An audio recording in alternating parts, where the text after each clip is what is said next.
at level 6, Alistar much the same way. You get the Galio ultimate as well, and you just have a giant 5-man bot lane party. And in the meantime, the Braum is the last pick overall for Phoenix1. Nothing too special coming out from X Special, as that's one of his kind of tried and true support champions on the bottom side of the map. It also meets up for a decent front line from the side of Phoenix1 as well. So now we have Shen, Rek'Sai, Braum, gonna be brung with a Galio, a Gragas, an Alistar. You have Gnar and Kalista matching up against Taliyah and the Tristana from the opposite side of Phoenix1. So very interesting kind of team composition overall. Something completely different from eUnited in the fact that they don't have two kind of late game scaling carries, but also Phoenix1 now has a little bit more mobility out of their mid lane from Ryu, and they have that opportunity to go for that 1-3-1 setup with the Shen and the Taliyah in the later stages of the game. Yeah, very different team comps from both sides. Last game, P1 was more focused on a pick-style team comp. eUnited were in the front-to-back team-fighting style. Now, they want to be diving backlines and instantly blowing up that Tristana if possible. Huge chain CC potential for that 4-tank team comp on eUnited. Meanwhile, Phoenix1, they have a little bit of the global advantage, though it's not too significant because Galio can match up decently with Taliyah, and then Shen is the small advantage, but he's going to be getting pushed in pretty frequently by the Gnar. And it's just going to come down to really how well eUnited can pull off big plays in the early game, most likely. And we'll also see how they play around Licorice on the Gnar pick. You mentioned the fact that the Gnar in the early stages of this game number 2 is going to have advantages over the Shen. If you want it getting out to an early lead, you can potentially just push the Shen back and eliminate one of the split push threats from P1 entirely. And if eUnited have had one thing they've been able to fall back on throughout this Challenger Series split, it has been the fact that Licorice and his teleport play, his split push play, has been pretty darn good. I would say that's one of the things that really helped them win their series yesterday versus GCU. Solo did a good job matching up to him in the 1v1, but there were larger diversity in the playstyle that was coming out when he had the Camille. Sure, he got killed a bunch of times, but he kept up the pressure every single time, and so Licorice was able to set his team up on the map very well despite his lack of individual kills. This time around, on the Gnar, a little bit larger of a individual influence champion than the Shen pick, because he was really late to a lot of the fights. There are a lot of times someone would get CC'd, he would try and ult in on that person, wasn't going in on them right away, and as a result, someone would get blown up and he would never find a way into that team fight. We'll have to see. You mentioned the fact that the team composition from eUnited, just kind of hard. I'm kind of going through things I remember Kobe was talking about with the split push capabilities on the analyst desk yesterday. The fact that you have the ability to play around the split push, but a lot of the teams so far in the promotion tournament have kind of taken their time with it when it really should be viewed as more of a bit of a timer. So the fact that eUnited's team composition wants to win the game as quickly as possible before their damage gets outscaled kind of factors into the fact that they have this split push available to them as well. Actually, P1 going for a little bit of an aggressive invade, just getting some vision control down on Dandy to try to figure out where he starts. And Dandy, interestingly enough, well, he's starting on the blue buff now because he does have the double leash, but he also interestingly has a Fervor Keystone on his Gragas. So we'll see if that's new meta or not, but Arrow and Special trying to harass them off the blue buff, essentially making Dandy try to utilize the smite here as well, so that he can't have that for later, and he will smite secure that. I'm going to guess that Fervor is a carryover from the Rek'Sai game that he played previously. Probably. Of all things, that would be the most likely to me. Like you're saying on the split push point, it's tricky because a lot of times you want to be very aggressive in the early game with that split push champion. You want to get them ahead, you want to get some advantages, so that way when you get into the mid and late game, you have the opportunity to take it slower, and that champion has an inherent advantage in the 1v1. They can grind out their opponent, whether through having higher sustain or DPS. They'll eventually be able to start taking turrets on their own.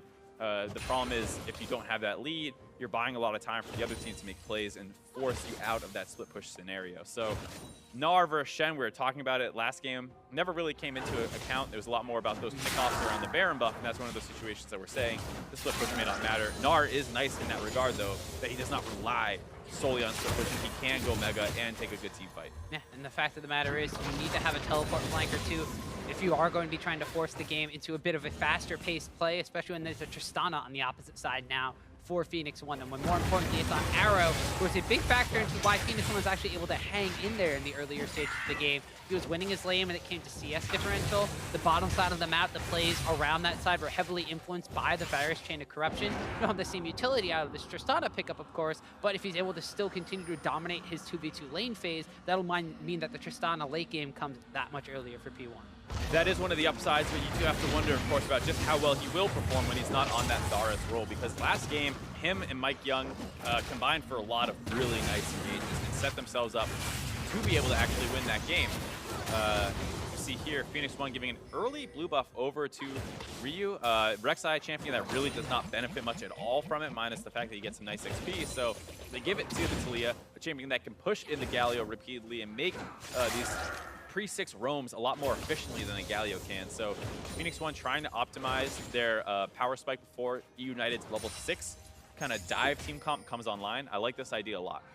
I also like the fact that this is potentially one of the first times we've seen Mike Young, who, when he came into the NA LCS as the jungler for Phoenix1, he was the one that was getting the super leashes on his Rek'Sai, getting the early jungle pathing and going in aggressively and invading upon the enemy jungler. And basically the catalyst for a lot of what P1 was playing around. So a lot of the resources were being devoted to Mike Young, and a lot of the naysayers of Phoenix1 and bringing him in the jungle role, we're saying, well, he's basically being babysat by the team.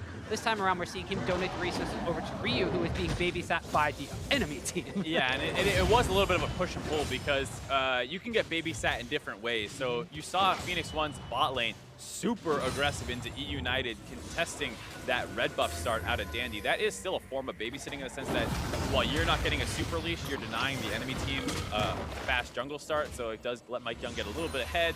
He's further along in his jungle clear, so when he donates that blue buff over, it's not as much of a detriment to him, because he should still theoretically be ahead of Dandy. All that considered, yeah, it is really nice to see Mike Young working with his team to find exactly the best way to utilize their champions and not just the best way to get myself ahead. It's also interesting the fact that so much of P1's promotion tournament basically run has been focused around Ryu, who not that long ago was saying that he was getting a little burnt out, he wanted to take a break, but now Phoenix1, with him in the lineup, are looking pretty darn good. I mean, they definitely had their struggles throughout the NA LCS, so I don't want to say this is the best Phoenix1 has looked, especially the fact that there was Rift Rivals P1 that went 4-2 against the European teams, but they definitely kind of found a formula that is working for them. But eUnited were finding the way to try to shut that down in game number 1. Just as you mentioned, eUnited made a couple of mistakes that allowed P1 to come back into the game, because their game plan isn't just Ryu, but they know how to play around the map with Ryu so well. More often than not, it is Ryu the one who's making these plays, as Licorice wants to get aggressive there. A nicely timed taunt by Zig stops the Gnar ultimate from coming in, but there's still a lot of pressure up here. Ooh, yeah, Dandy's over here as well, so the Gnar against the wall, the body slam up, Zig puts down the Spirit's Refuge. So he will be able to dodge out on some of those auto attacks. It looks like he might just be enough to keep him alive. Licorice is very low, but sipping on a health potion, as Zig's gonna taunt forward, get the damage down to Dandy under the tower. He flashes out and barely stays alive. First blood goes over to Licorice, but now Ryu is on the hunt for blood. Dandy might be trying for the execute, but Zig's tagged him with the damage, so Zig gets the kill credit. Nice idea out of Zig there. Gets the jump onto Dandy before his body slam comes back up, makes him take turret aggro, almost gets the kill, especially when you factor in that Ryu was roaming, but just not quite enough damage out of him to finish off Dandy to the turret right away. Licorice gets the kill, able to hop out, and they still get one kill because Ryu cut off the escape path. We'll take another look at this. The CC wasn't exactly layered perfectly. Both the body slam and the wall up hit at the same time after Licorice gets the stun against the wall here, but very close to being able to kill him. Just not quite enough damage as Licorice was taking the turret, goes Mini-Gnar form. Unfortunately, don't get the kill right away, but this taunt was nicely timed. Just a nice fadeaway barrel there by Dandy to help give the final damage to Licorice. As we see, hold on, red buff invade. Yeah, Licorice and Dandy are now on the bottom side of the map. We did see Zig teleporting back top side, but eUnited have rotated their lanes around here. Mike Young and Expresso trying to contest this red buff, thinking that they have the man advantage on the bottom side of the map, but it will be spited away. Looks like that Dandy will be able to secure that for himself, but now Zazel getting taunted up under the tower here is definitely... And Zazel will be testing this 2v1 situation. He wanted to basically get definitely out of that disadvantageous lane matchup that he wound up having. They were struggling and shoved under their own tower, so they rotate up immediately after they get the kill, but more importantly, they burn Shen's teleport in the process. A little surprised to see that early map movement out of eUnited there, just because definitely was doing fine in terms of CS. They were definitely down pressure, and who might be struggling, especially as Arrow came back in the lane with a BF sword, but it does pull them out of what is their potential game plan of trying to find these dives on people pinned up against their turret with a roaming GBM. And after their lane swap, it's actually Phoenix1 who's going to be able to grab the first turret of the game. There's still a Mountain Dragon available down the bot side. Kalista not particularly good at pushing turrets in a 2v1 situation. Yeah, so now we have Kalista on the top side trying to match the push that P1 did on the bottom side, but the dual lane is rotating up, and Zig is still underneath this tower, wave clearing until his heart's content. Mike Young on the rec side, coming up providing a little bit of cover. Ryu is rotated over here as well, so Phoenix1, they get the first tower gold for the game. They also want to keeping their tower alive on the top side of the map. Phoenix1 being able to capitalize on eUnited's rotation up there to the top side. Like you said, they did get the Shen teleport out because the bot lane was already moving up there, which does net them a small global advantage, but Shen still has his ultimate available to join in should the bot lanes match up again, which looks like that's what's going to happen. Definitely, and Zeyzal returning up to that top side right now to meet up against Arrow. Meanwhile, GBM being passed off his blue buff from Dandy in the jungle. Mike Young and Ryu, though, knew this was going on, wanted to try to get a little bit of vision over the wall, but will be zoned out by GBM on this Galio pickup, who very impressively staying relatively even in CS with Ryu's Talia. Talia has been moving around the map a couple of times. We saw Weaver's wall at the top side. We saw him collapsing on that side as well to keep the tower alive while GBM was left towards the mid lane of the map. But now, bit of a lane swap shenanigan situation with the duos on the top and the solos on the bottom. Though the Gnar is not going to have a tower to fall back to, so we potentially see that being a point of attack for Phoenix1. But they might also be content to try to get Arrow even further ahead now. He does have the solo gold from the tower on his side, a little bit of CS in his favor, just a handful, but it winds up resulting in about 500 gold advantage for Tristana over the Kalista. Small advantages for P1 in the bot and mid lane.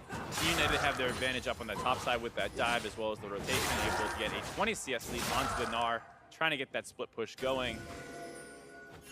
It is something that can, like we said, get a little uncomfortable for Shen in the long lanes once the Frozen Mallet comes in if the game is going relatively slow.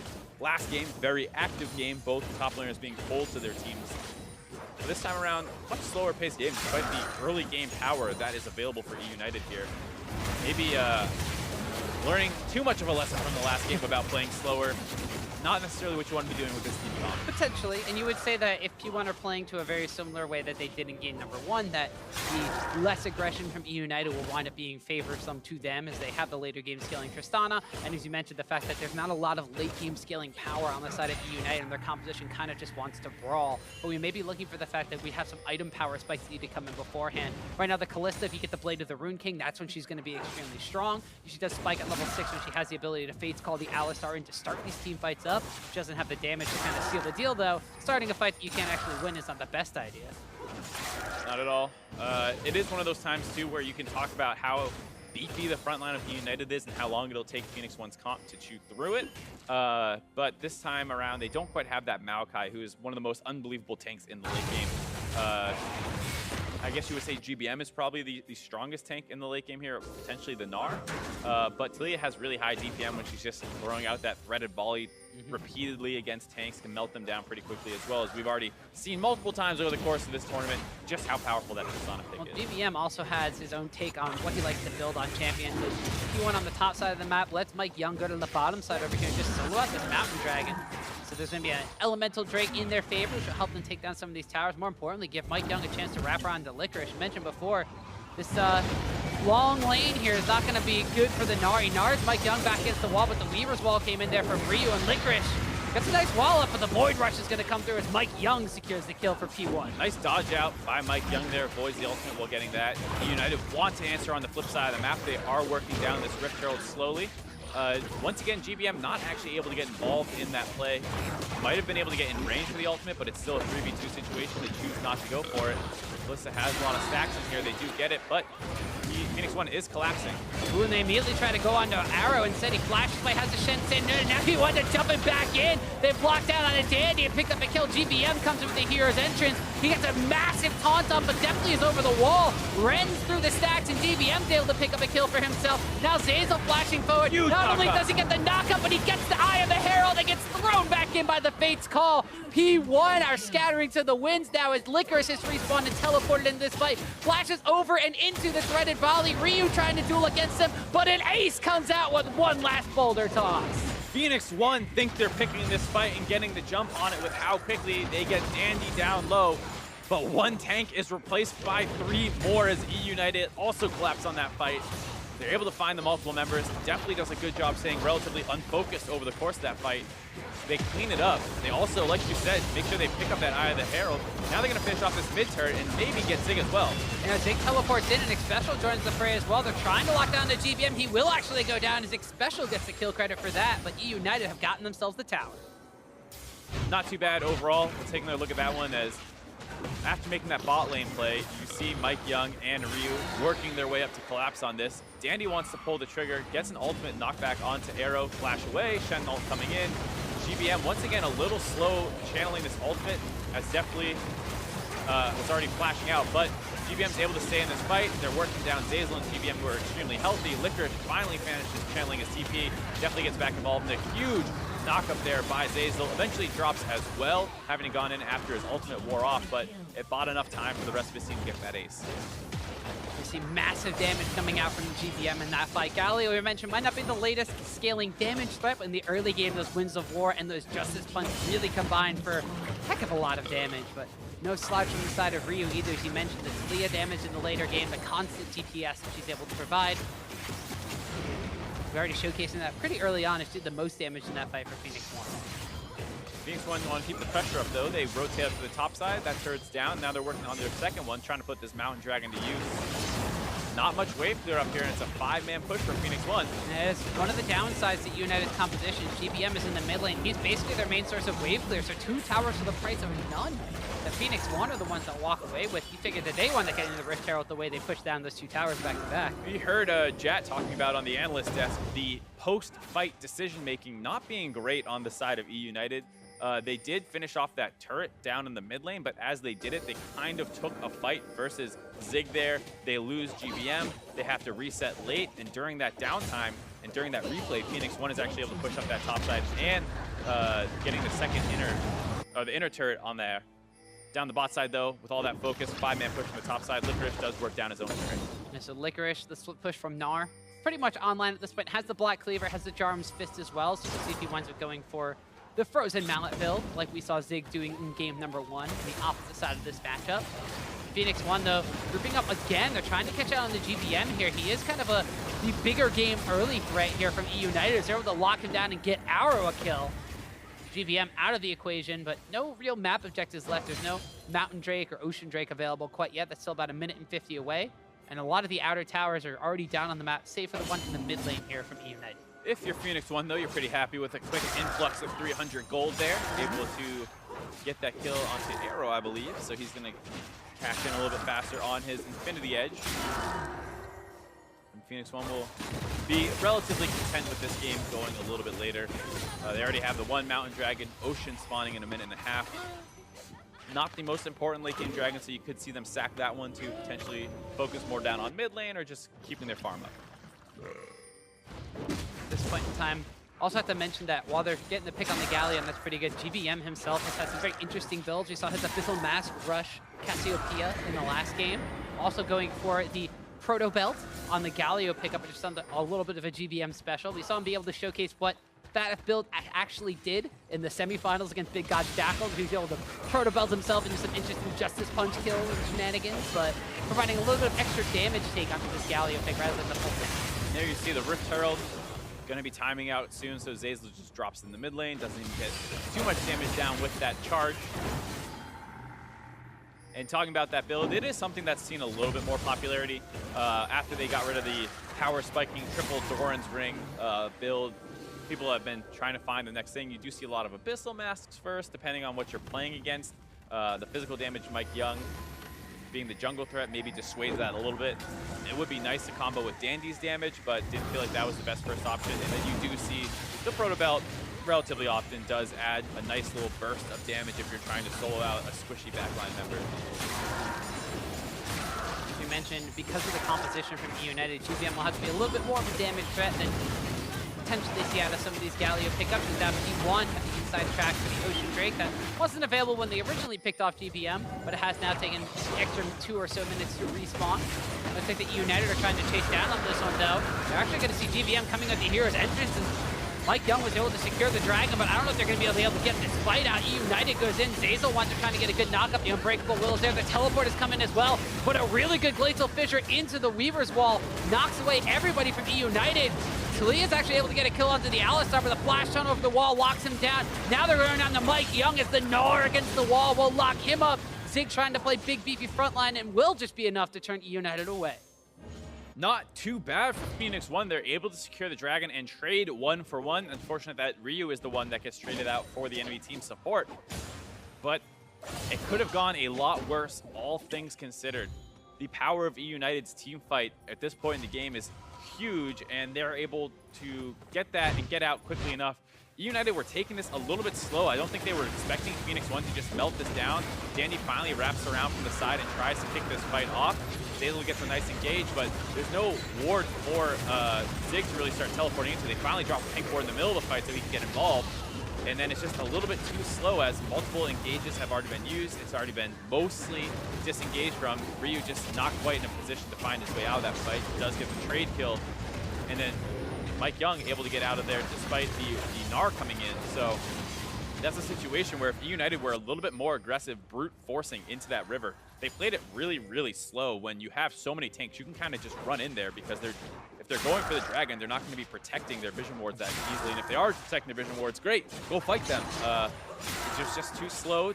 Dandy eventually got around for the flank on the backside to try and knock somebody in with his ultimate, but with no Gnar coming in, they weren't quite all grouped up, and it's much easier for Shen to get involved in the fight like that when there are no wards down, because he can just pop his ultimate on any target. And even though it wasn't necessarily the cleanest fight for eUnited, they lost out on the objective, they still end up picking up a nice kill onto Ryu here.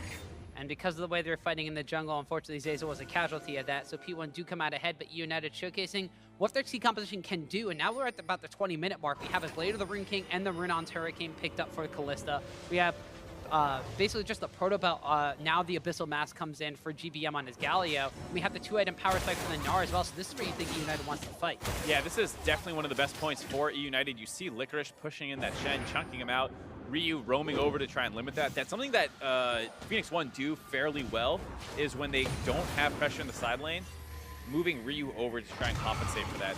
They overall play the map decently well when you get into these more complicated split push situations. So you can see them roam over, try and chunk out Licorice. They know his teleport is not available, so they don't need to worry about force on the flip side of the map, as well as the fact that eUnited's team comp does Baron super slowly. It is scary if Kalista has a million Ren stacks in it, but it's going to take forever for that to happen. So nice play there, just relieving pressure. Those small roams that Ryu does might not feel like the most impactful thing in terms of gold lead or anything like that, but Licorice was starting to chunk Zig out, and it buys space for him to go get a reset off, heal back up, and then get back in that bot lane. I just saw eUnited so far in the promotion tournament. A little strange to see them in a gold advantage at 20 minutes. If you remember game number 1, they were about 343 gold ahead. This game, they're even less than that, but they still have themselves a lead. So they have themselves relatively even with Phoenix1 as far as gold counts go. But when you have the compositions, you compare the two kind of champion selections from last game, you want to have that more gold advantage at this point in time with the composition eUnited has right now, or you want to try forcing that by fighting while P1 are kind of dancing back and forth between the mid lane and the Baron. Dancing back and forth is all eUnited's doing right now. They do want to find an opportunity to get an engage off here, but Phoenix1 contesting the vision, making it difficult to look for any kind of flank wards because they do have the double teleport with the Galio. He can be the one to start the fight off if he gets behind you with his teleport. Justice Punch with Taunt is a fair amount of CC, and then you can use his ultimate to get out of a fight if he's getting focused down, or just use it to get even more damage off if another tank has gotten involved in that fight. It looked like they were trying to buy a little bit of time for the split push coming out from Licorice's Gnar. He has gone back, picked up pieces for what is most likely a Gargoyle Stone Plate. Knight's Vow has been completed by Dandy, so he can pledge his loyalty to definitely on this Kalista pickup. But on the opposite side, Mike Young has picked up his own Knight's Vow, so both junglers pledging loyalty to their respective ADCs. We see now Arrow has hit a decent power spike on the Tristana as well. Zerker's Grease as well as the Static Shiv. Going to be wave clearing out quite effectively. Actually rushed the Static Shiv this game. Picked up the Infinity Edge now as the second itemization on the Tristana. Something I'm sure Freak will be happy about. I know he's not a huge fan of the IE first, generally speaking. Wants you to get some attack speed. Ooh, definitely. Ooh, has to flash away as well, so that's going to be a Summoner Spell burn, and Ryu just throwing out a couple of rocks. And there Ryu goes again, kind of making his own plays. Gets the flash out deftly. while Phoenix1 are not exactly the team comp to most likely flash on to definitely and punish that being down. At the very least, it makes him a little bit more difficult to get involved in the fight. And here's another roam out of Ryu. Ryu again, hops off the Weaver as well. A little bit early though. Licorice deciding to back away from this engagement, but now that eUnited see there's only 3 members in Phoenix1 in the mid lane, they're going to be pushing up a little more aggressively. More importantly, making their way over towards the Baron pit, trying to clear out some of this vision control that P1's been putting down. And once again, these small little plays that Ryu makes are not negligible. They do add up, because when you're struggling to hold on for the late game and wait for your Tristana to hit her power spikes, nothing is better than these kinds of plays. You're not forcing action, really. You're not taking all-ins. You're limiting the split push. You're getting flashed out. And now you get to make plays like this. Ooh, there was a flash in there onto definitely from Mike Young, and actually locked him up and taken him down. There's the Hero's Entrance coming in from GBM and a teleport coming in from Licorice, but he's not even Mega right now. They're trying to lock on the GBM. The explosive cast from Dandy tries to separate the rest of his team from his carries, but P1 had picked up the first kill of this fight. Looks like they might just be content to back away and continue to reset and push down on this tower. Phoenix1 proved me wrong right away. I'm saying I don't think that they're going to go flashing aggressively onto Deathly, and that's exactly what they do. They find the pick off, and with that, going to try and pressure down this mid lane turret, grabbing their 4th of the game. That's why you don't tell Mike, don't tell me what to do, Young, what to do, Mark. I'll stop. Okay, that's fine. P1 get themselves a tower, the 4th one of the game for themselves. Now they swung the gold advantage ever so slightly in their favor, and they're still waiting to capitalize on more plays from this Arrow leading the charge by leaping in, but eUnited just walk away. A little bit difficult. They don't have the best long-range engage tools, especially once the flash is off of Mike Young.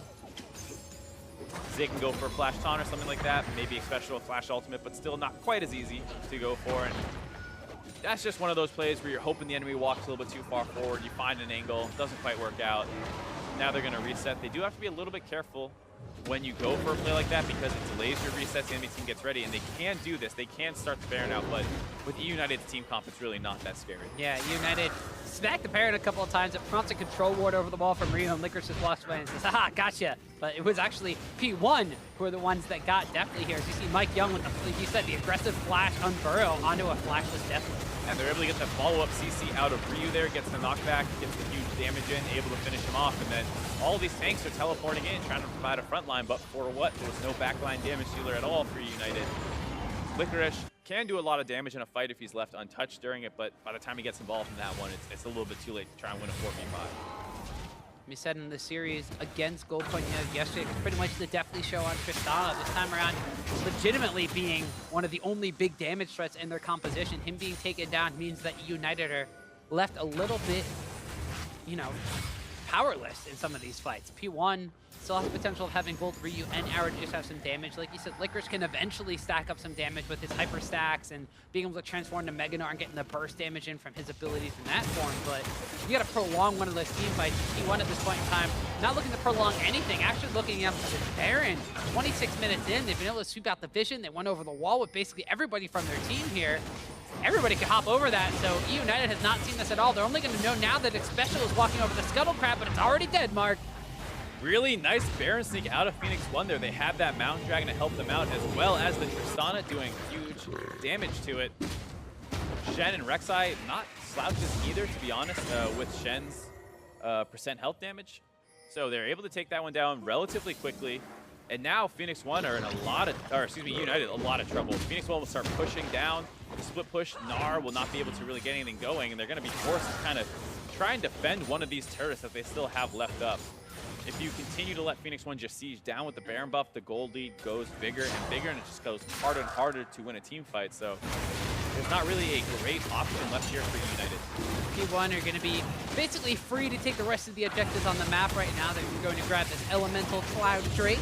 Like you said, United, they have to contest with Baron buff minions right now, and the big factor is their main source of wave clear is Galio, who's not going to be super effective against the Baron buff minions since they are more resistant to the magic damage coming in from the Winds of War. You have a Callista who can hop around and stack things up with her Runon's Hurricane, but still doesn't have a lot of full AD, so the wave clear coming in here for United may be a little bit of a disadvantage for them. This is why their competition needed to get out to an early game lead and wanted to end the game as quickly as possible, so they were not faced with a situation like this where they are not apt to deal with it. See them struggling right now. Ryu gonna throw a wall off, just scaring United, most likely not really looking for an engage. GBM can't get over though. He's gonna get shoved back to the seismic shove. The tower goes down, they collapse on the GBM, and Ryu picks up the kill. Once again, proving me wrong there on Phoenix1 side. They get the wall off. GBM's Justice Punch will not be able to get over the wall, but he does not have enough teammates around to actually protect him, so they get that kill. They get 2 turrets in the middle. They're going to be able to grab the inhibitor. Phoenix1 rolling through this game. To be completely honest, this kind of reminds me of kind of like last game, although on the opposite side, because it was, their first Baron buff went down, and it was, they don't want to lose an inhibitor tower, they want to lose an inhibitor. That would be like the most devastating thing ever.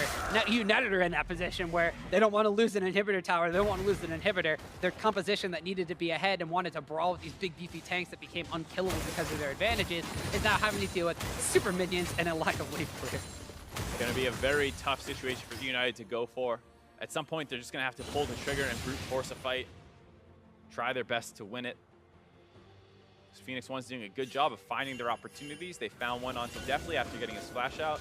There, GBM, still no flash available. Pin him underneath his turret, finish the turret off, and then get the kill onto him as well. You see, not really that tanky against physical damage at all on the side of GBM. Has his Ninja Tabbies, just got a Chain Vest, but Abyssal Mask, Hex Tech, Proto Belt, and a Lonnie Guy's really not going to provide that much tankiness. Not super tanky, not super damage dealing, still a decent threat, considering he's one of the only AP threats that is itemizing for damage.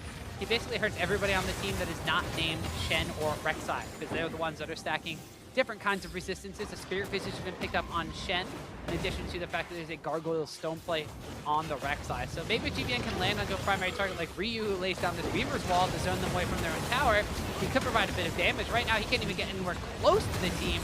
Ryu showcasing, now that he's on one of his comfort picks, exactly what he can do. You mentioned all the little advantages that Ryu had adding up to get Arrow and the rest of P1 into this later stages of the game, but just the Weaver's Walls in general have been very, very good this game. Feels like eUnited are struggling to get set up before Phoenix1 are in that position. So yes, that Weaver's Wall is really nice, but you want to have wards down already so you can threaten a teleport flank when that happens. As they're walking up to get that damage on the turret, maybe you can get an opportunity to get a dive off.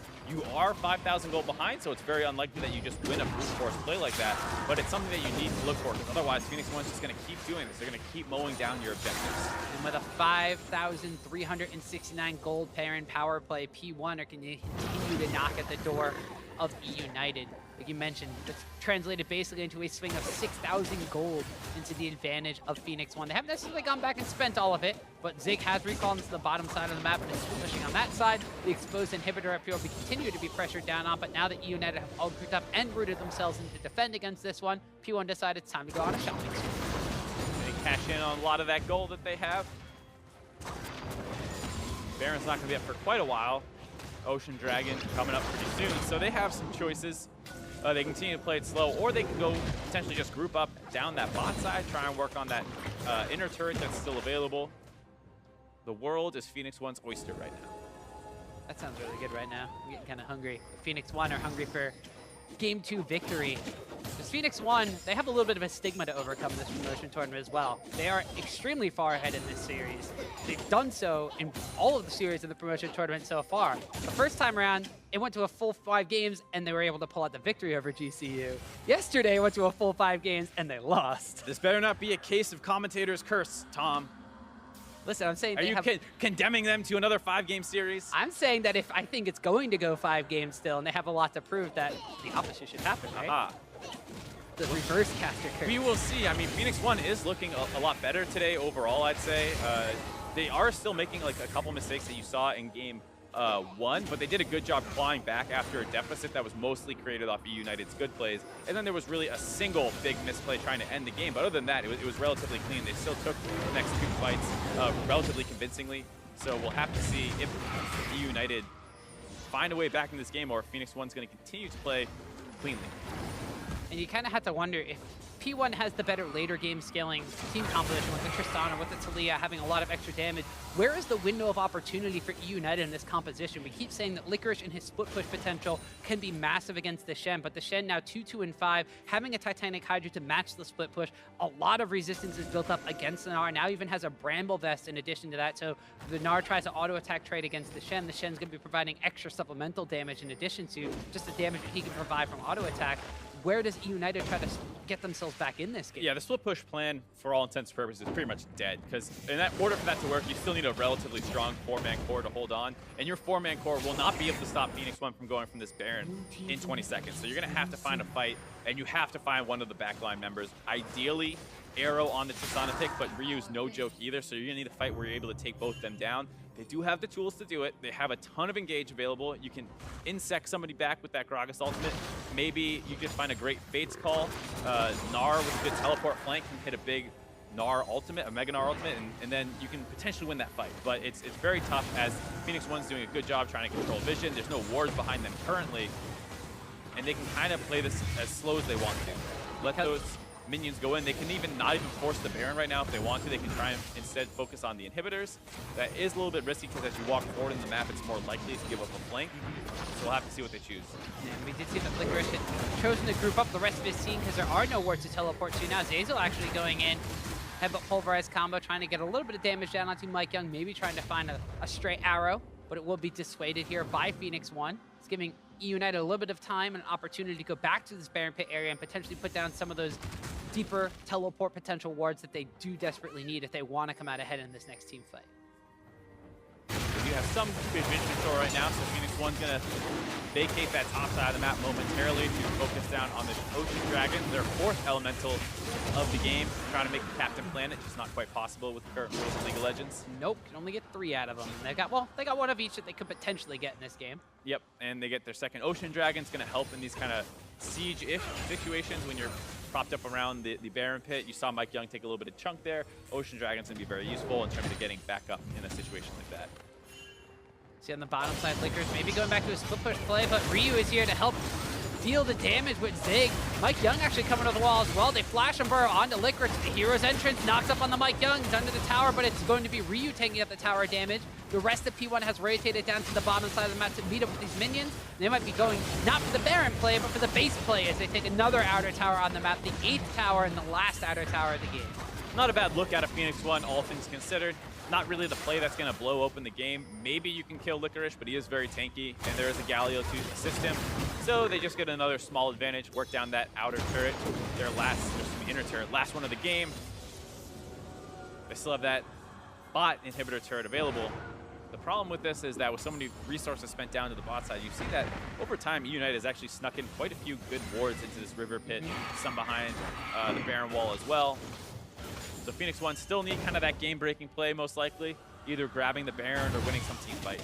Well, there are still 2 exposed inhibitors on the side of eUnited as well, so P1 also has the option of running it down top or running it down mid and just going for that exposed inhibitor and making eUnited react to that. But eUnited are still propped and ready, trying to force something around this Baron area. They want to be prepared for a potential team fight, like you said, having the deeper vision wards in order to teleport in with Licorice and get a very good Gnar ultimate in. But Zeyzal now trying to contest the vision, might be caught out here just ever so slightly. The rest of eUnited were just around the blue buff area, but the seismic shove in onto Licorice gets him out. He has to transform, but a flash in from Dandy, explosive cast, just knocks the rest of P1 back. Doesn't really get anybody knocked in as the flash from Ryu was burned. Yeah, Ryu was walking a little bit too close to that wall to get some extra chip damage onto Licorice in that situation. The other tanks of eUnited flank around from the side, almost get the knock-in on Ryu. A nice flash to make sure that doesn't happen. But you see Phoenix1 struggling a little bit to secure this objective. There aren't too many wards available in the pit right now. You see that they're going to go for a wall off onto the jungle entrances out of Ryu while they just melt this down. It's very difficult for United to find a way in. Dandy with no flash. Ooh, but Arrow decides to find Dandy and turn on him. The hero's entrance comes in, but Dandy's already down. G-Van gets a flash taunt across the whole team, and Zeyzal gets a full rise to follow up. Definitely's in the backline, ripping through as Kalista. GBM proto belts himself out, and Definitely is still untouched. GBM stays alive, and there's another huge knockup from Zeyzal. Definitely now going to be taunted up, and Gnar goes in and stuns him against the wall, but Zig's killed Definitely. GBM goes down in the back as Arrow leaps in for a double kill. Licorice goes down as another double kill comes across for P1, and that's the ace. eUnited's able to find a couple moments of CC onto the back line of Phoenix1, but they're never comboed together with any real damage. That big taunt, Arrow's able to cleanse his way out of there with his QSS, just walk out, keep dealing with damage over the course of that team fight, and eUnited fall brick by brick as their tanks drop down. And as you saw right there, eUnited just did not have the damage to turn that team fight around. Dandy's respawned and thrown the explosive cask out, but P1 doesn't even care. They're going to march into the base. They're going to take the Nexus, and they're going to be one win away from emerging victorious out of the promotion tournament. Big bounce back game out of Phoenix1 there. No mistakes really this time around. eUnited never had a substantial lead. They did that initial lane swap, didn't quite turn out, and after that, Phoenix1 basically never had to worry about giving up control of this game. There was a close team fight or two, but like we said, mostly able to trade 1-for-1 over the course of it and just kite it out. Never lost any super priority targets. And overall, a nice game plan adaptation out of them compared to game one, where for the most part, they were focusing a lot more on some early game. eUnited did a great job forcing them off their comfort champions. This time around, Ryu takes his champion in the first round of the draft, so they can't do more bans thrown his way. They grabbed that Talia, and you saw eUnited, despite having a good game plan seemingly in game one, go completely different direction, take a million tanks, and try and go for this really early game focus team comp. But they were lacking the early game team cohesion that they had in game number one. Like we said, they were invading through vision. Dandy and GBM were grouping up and hard camping down on Ryu in the mid lane. They didn't have the same kind of even gank pressure that they did in game one in this composition that needed the lead. Right, it was very curious to see. GBM had a really rough time getting out of lane versus the Talia, was pretty much stuck under his turret, didn't match any of the early roams. They didn't force any plays. They go for a lane swap instead of diving at 6 or something like that. Just a tough game out of eUnited there. Now let's check in with the analysts to see what they make of that Phoenix1 victory.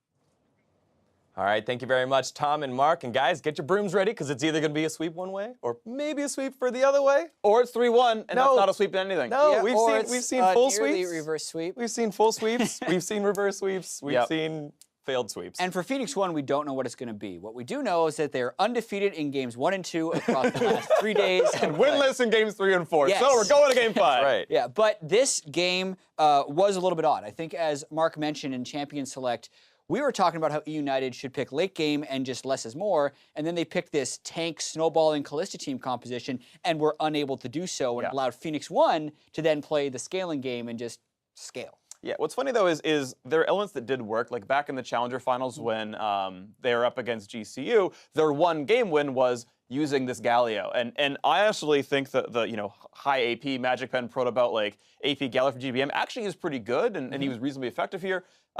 But much like the first game, mid game comes around and they stop making good calls in P1. They get Baron sneaks, they start winning team fights, and even though you had good starts by eUnited, it fell apart just like the previous game.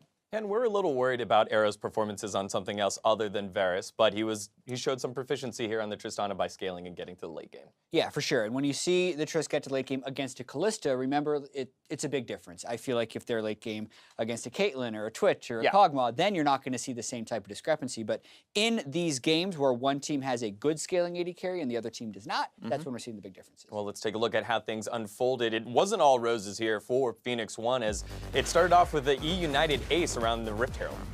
And this is what the early game-ish sort of team's supposed to look like, and if you're good at closing out games, this is the kind of thing that wins you the game. Galio comes in, gets a big knockup, definitely gets over the wall pretty cleanly. He's out of range for a little while, but it's okay.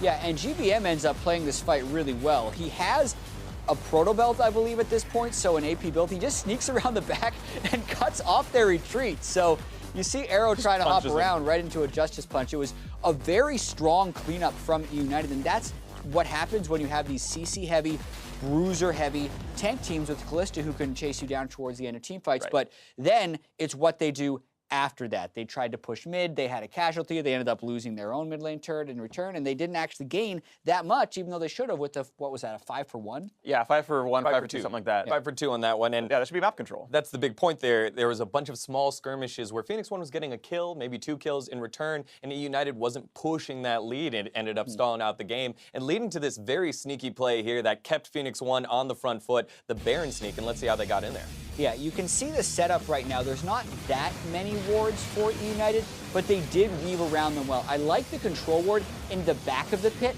rather than the front of the pit when you don't have Scuttle Crab control, because you get this false sense of security when you do have Scuttle Crab control, and they're slowly moving through, and by the time they realize that Baron could actually be getting taken, it's already done.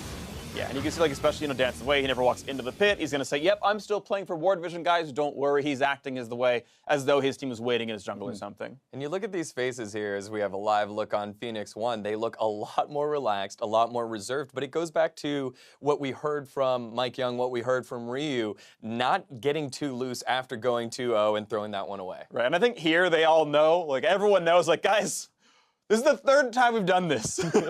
Let's not keep doing this wrong, all right? Let's make sure we have a plan for game 3. Like, okay, we're clearly doing better than them. We're in shape. Like, we should be winning this. And I think they will remain focused, but realize that they've been trapping themselves before and before and before. And they should come out with a solid plan in game 3 and not get ahead of themselves. So on the opposite side for eUnited, we haven't seen them win a game yet after they've lost, right? It was 0-3, then 3-0. What do they need to do to bounce back? Is it just go back to the scaling? Is it just first picking Tristana here? I wonder if there's an element of tilt that they're going to need to be able to recover from as well. A lot of the teams that don't have as much experience do not bounce very well back from these like long deficits. So I do think that the early game strategy doesn't work as well.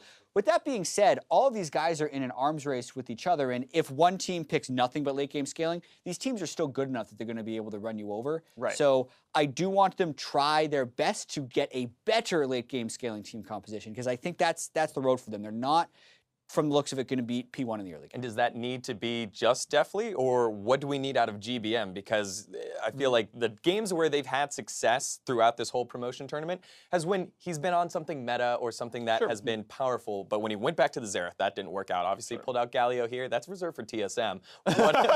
What does he need to do to go ahead and carry his team over the line? I mean, I thought his Caspi looked good in the first game, right? He had the very clutch team fight where he's like tanking against a bunch of frontliners, gets a couple off, and eventually it's the 3v2 at the end of it. Like, there were elements here that were good for him. And so I think this can continue. I think the Caspi looked pretty solid. And to your point, yeah, I agree. You can't sacrifice your early game and just give away 7 turrets.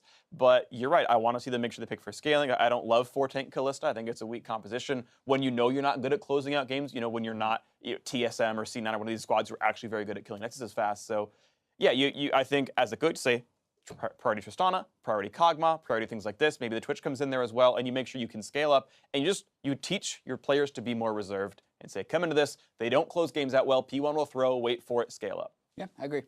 I mean, this could be the last game, though. We're headed for a break, but Phoenix1 is on match point, so stick around to see if they can close out the series or if eUnited strike back and extend this series. We'll see you back here very shortly.